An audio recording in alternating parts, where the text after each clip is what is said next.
घमंड। कहते हैं कि इंसान के सर्वनाश का सबसे बड़ा कारण उसका घमंड होता है। और ये भी कहते हैं कि फेम पाना तो फिर भी आसान है, पर उस फेम को संभाल पाने की क्षमता रख पाना बहुत मुश्किल। कुछ ऐसा ही केस एक समय की ऑस्ट्रेलियन टीम के साथ था। 2007 टी20 वर्ल्ड कप से पहले ऑस्ट्रेलिया एक ऐसी टीम थी जिसे हरा पाना सबसे मुश्किल था। नीचे से लेके ऊपर तक हर आईसीसी टूर्नामेंट पे ऑस्ट्रेलिया का ही राज था। चाहे 1999 का वर्ल्ड कप हो या 2003 का वर्ल्ड कप हो, सबका बादशाह ऑस्ट्रेलिया ही था। और 2006 चैंपियंस ट्रॉफी की फाइनल सेरेमनी में ऑस्ट्रेलियन टीम का तब के बीसीसीआई प्रेसिडेंट शरद पवार को स्टेज से हटाने की हरकत को भला कौन भूल सकता है। ईगो। पर यही ईगो ने घमंड का रूप ले लिया जब टी20 वर्ल्ड कप से ठीक पहले ऑस्ट्रेलिया 50-50 वर्ल्ड कप का लगातार तीसरी बार सरताज बनकर आया था। और दुनिया ने ये ऑलरेडी तय मान लिया था कि 2007 के टी20 वर्ल्ड कप को भी जीत ऑस्ट्रेलिया तीनों आईसीसी टूर्नामेंट का मालिक बन जाएगा। पर बातें बहुत हो चुकी थी और किसी को तो ये घमंड अब तोड़ना ही था। तो अब माहौल था 2007 वर्ल्ड कप के सबसे बड़े सेमीफाइनल का, जहां दुनिया की सबसे श्रेष्ठ टीम और इस वर्ल्ड कप की सबसे उम्दा टीम भिड़ने वाली थी। पर मैच से पहले करी गई प्रिडिक्शन में यह प्रिडिक्ट करा गया कि ऑस्ट्रेलिया की जीतने की चांसेस 83% है। अब इस प्रिडिक्शन का क्या हुआ, आइए देखते हैं। सेमीफाइनल की शुरुआत एक अच्छे नोट पे हुई और इंडिया ने टॉस जीत पहले बैटिंग करने का फैसला किया। मैच शुरू होते ही उसकी तीसरी बॉल पे गंभीर के चौके ने स्कोर बोर्ड का खाता खोल दिया और इंडिया के तरफ से कुछ अच्छे शॉट्स लगातार लग रहे थे और स्कोर बोर्ड चला जा रहा था। पर उसके बावजूद भी 5 ओवर की समाप्ति पे इंडिया 6 के भी नीचे रन रेट से मात्र 26 रन ही जोड़ पाया था। छठे ओवर की शुरुआत होते ही पहली बॉल पे सहवाग ने चौका जड़ रन रेट बढ़ाना चाहा, पर अगली ही बॉल पे जॉनसन ने सहवाग को निक करा उस कोशिश पे वहीं पूर्ण विराम लगा दिया। अब पिच पे आए अच्छे फॉर्म में चल रहे रॉबिन उथप्पा काफ़ी अच्छी किस्मत लेके उस दिन पिच पे उतरे थे, क्योंकि पहली ही बॉल पे पहले हेडन ने उनका कैच छोड़ा और अगले ओवर में माइकल क्लैग से भी उन्हें जीवन दान मिला। अभी भी चिंता का सबब यह था कि 7.5 ओवर की समाप्ति पे इंडिया सिर्फ 41 रन ही जोड़ पाया था और ऑस्ट्रेलिया जैसी टीम से लड़ने के लिए ये शुरुआत हार से मुलाकात करने जैसी थी। और अगली ही बॉल पे गंभीर जैसे ही शॉट खेलने गए, वो भी बाउंड्री पे हौज को कैच थमा बैठे और इंडिया के दोनों सलामी बल्लेबाज इंडिया के लिए इस बड़े मैच में कंट्रीब्यूशन नहीं दे पाए। अब पिच पे आए उस वर्ल्ड कप के सिक्सर किंग युवराज सिंह और आते ही उनके 2 जबरदस्त छक्कों ने ऑस्ट्रेलिया को यह मैसेज डिलीवर कर दिया कि भाई मैच तो अभी शुरू हुआ है। पर इन 2 छक्कों के बावजूद भी इंडिया 10 ओवर की समाप्ति पे मात्र 61 रन ही बना पाया था। पर उसके बाद युवराज सिंह शुरू क्या हुए, ऑस्ट्रेलिया को अपना खात्मा सा नजर आने लगा था। मानो युवराज सिंह के बैट पे जो बॉल छू रही थी वो बाउंड्री तक जाने के लिए मजबूर हो जा रही थी। इस ऐतिहासिक सेमीफाइनल पे युवराज के बल्ले से चौके छक्के रुक ही नहीं रहे थे और देखते ही देखते एक शानदार छक्के से युवराज ने मात्र 20 बॉलों में अपना 50 कंप्लीट कर लिया।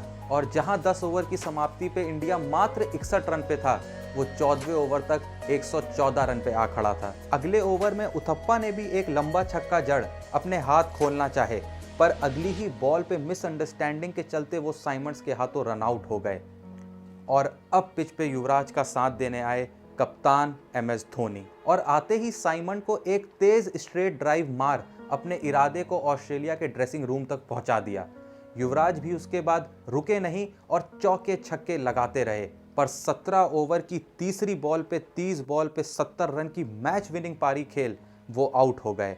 पर अभी भी इस इनिंग में पूरी 15 बॉल बाकी थी, तो धोनी ने फिनिशिंग टच देते हुए तेजी से कई चौके छक्के लगाए और स्कोर बोर्ड को बढ़ाने की कोशिश में लगे रहे, क्योंकि उन्हें पता था कि ऑस्ट्रेलिया के लिए कोई भी स्कोर बड़ा नहीं हो सकता। रोहित शर्मा ने भी बखूबी उनका इस काम में हाथ बटाया। धोनी 18 बॉल पे 36 रन की एक तेज और क्रूशियल पारी खेल के मैच की सेकंड लास्ट बॉल पे रन आउट हो गए, पर लास्ट बॉल पे भी मोमेंटम इंडिया के साथ रहा और पठान के हेलमेट से बॉल लगकर चौके के लिए रवाना हो गई।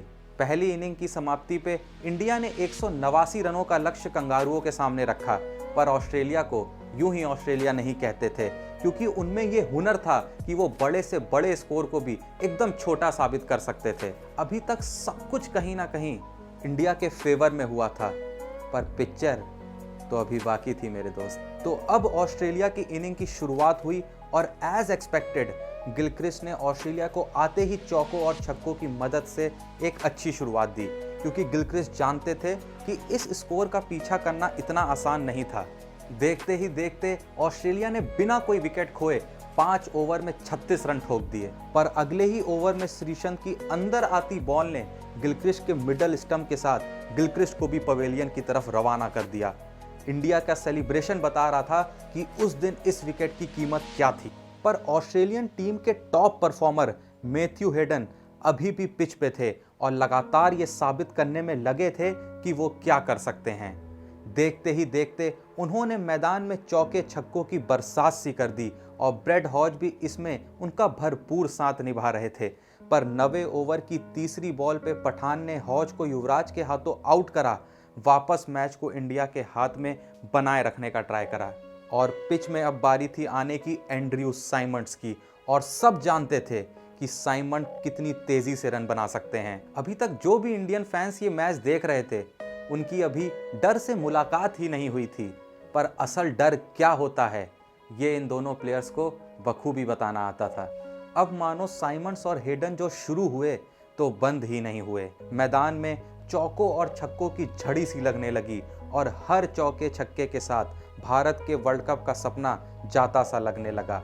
विकेट्स ने मानो इंडिया से किनारा ही कर लिया। जिस थोड़े बहुत रिक्वायर्ड रन रेट के भरोसे इंडिया अपनी उम्मीद को जगाए बैठी थी, सहवाग द्वारा फेंके गए मैच के 13वें ओवर में हेडन ने सहवाग को 20 रन मार उस उम्मीद का बीच मैदान ही गला घोट दिया। अब ऑस्ट्रेलिया को 7 ओवर में 10 के नीचे रन रेट से भी मात्र 69 रन चाहिए थे और अभी भी उनके हाथ में पूरे 8 विकेट बाकी थे। और उससे बड़ी भी समस्या ये थी कि दोनों बल्लेबाज जो ऑस्ट्रेलिया के इस समय पिच पे थे वो रुकने का नाम ही नहीं ले रहे थे। उसके अगले ही ओवर में साइमंड ने फिर से भज्जी को छक्का जड़ रिक्वायर्ड रन रेट को करंट रन रेट से भी नीचे ला दिया। पर अगले ही ओवर में श्रीसंत की तेज तरार गेंद ने हेडन के ऑफ स्टंप को उड़ा इंडियन प्लेयर्स और फैंस में वापस उम्मीद की किरण उजागर कर दी। पर एक मुसीबत पवेलियन जा रही थी तो दूसरी मुसीबत बनकर मिस्टर क्रिकेट पवेलियन से मैदान की तरफ आ रहे थे। फिर दोनों ही प्लेयर ने ऑस्ट्रेलिया के स्कोर बोर्ड को बढ़ाया और एक समय ऑस्ट्रेलिया को 23 बॉलों में 40 रन की जरूरत थी। बट अगली ही बॉल पे हसी ने पठान को छक्का जड़ मैच को कहीं ना कहीं ऑस्ट्रेलिया की तरफ ला दिया और अब जरूरत रह गई 22 बॉलों पे सिर्फ 34 रन की। पर उसी ओवर में पठान ने साइमन को बोल्ड कर ऐलान कर दिया कि बड़ा खून पसीना बहाया है भाई, इतनी आसानी से ये वर्ल्ड कप जाने नहीं देना है। अब आखिरी 3 ओवर में जरूरत थी 30 रनों की और ऑस्ट्रेलिया के हाथ में थे 6 विकेट। पर थर्ड लास्ट ओवर की पहली ही बॉल पे भज्जी ने क्लार्क को बोल्ड मार पूरे मैदान का जोश फिर से जिंदा कर दिया और बची 5 बॉलों पे सिर्फ 3 रन देके रिक्वायर्ड 12 बॉल पे 27 रन पे ला दिया। और उसके अगले ओवर में भी आरपी सिंह ने सिर्फ 5 रन देकर मैच को इंडिया की तरफ ही बनाए रखने में भरपूर साथ दिया। अब बारी थी आखिरी ओवर की और ज़रूरत थी 22 रन की। अब इंडिया और वर्ल्ड कप के फाइनल के बीच बस एक ही आदमी आ सकता था, वो थे माइक हसी। और लास्ट ओवर लेके आए जोगिंदर शर्मा, जिन्होंने पहली बॉल आते ही माइक हसी को डॉट करा दी और फिर अगली ही बॉल पे माइक हसी को युवराज के हाथों कैच करा। युवराज के साथ साथ पूरे मैदान को झूमने पर मजबूर कर दिया, क्योंकि अब इंडिया और फाइनल के बीच कोई नहीं आ सकता था। बची औपचारिकता को भी जोगिंदर शर्मा ने ब्रेटली को बोल्ड कर खत्म कर दिया और आखिरी बॉल पे चौका तो जॉनसन के बल्ले से जरूर निकला, पर इस चौके ने ऑस्ट्रेलिया को नहीं बल्कि भारत को दुनिया के पहले वर्ल्ड कप के फाइनल में प्रवेश करवा दिया। और इसी के साथ एक यंग सी इंडियन टीम ने एक्सपीरियंस दिग्गजों से भरी ऑस्ट्रेलियन टीम को वर्ल्ड कप से घर का रास्ता दिखा दिया और उन्हें बता दिया कि आप भी वर्ल्ड कप से बाहर हो सकते हैं। तो कैसी लगी आपको ये वीडियो? अगर ये वीडियो आपको पसंद आई है तो प्लीज़ एक लाइक तो इस वीडियो के लिए और उस इंडियन टीम के लिए बनता है। और प्लीज़ कमेंट करके अपनी फीलिंग को एक्सप्रेस करना ना भूलें, क्योंकि जितना ज़्यादा आप कमेंट करते हैं उतना ज़्यादा ये वीडियो और लोगों तक पहुँचती है। और मेरा मोटिव ही इन वीडियोज़ के पीछे ये है कि ये वीडियो के द्वारा मैं उन प्लेयर्स को ज़िंदा रख सकूँ, उन मैचेस को ज़िंदा रख सकूँ, उन माहौल को ज़िंदा रख सकूँ जिसे कहीं ना कहीं आज लोग भूल गए हैं। और ऐसी ही वीडियोज़ आप भी अगर आगे देखते रहना चाहते हैं तो प्लीज़ मेरे चैनल को सब्सक्राइब ज़रूर कर लें, ताकि मुझे मोटिवेशन मिले कि मैं आगे भी ऐसी ही वीडियोस बनाता रहूं। धन्यवाद।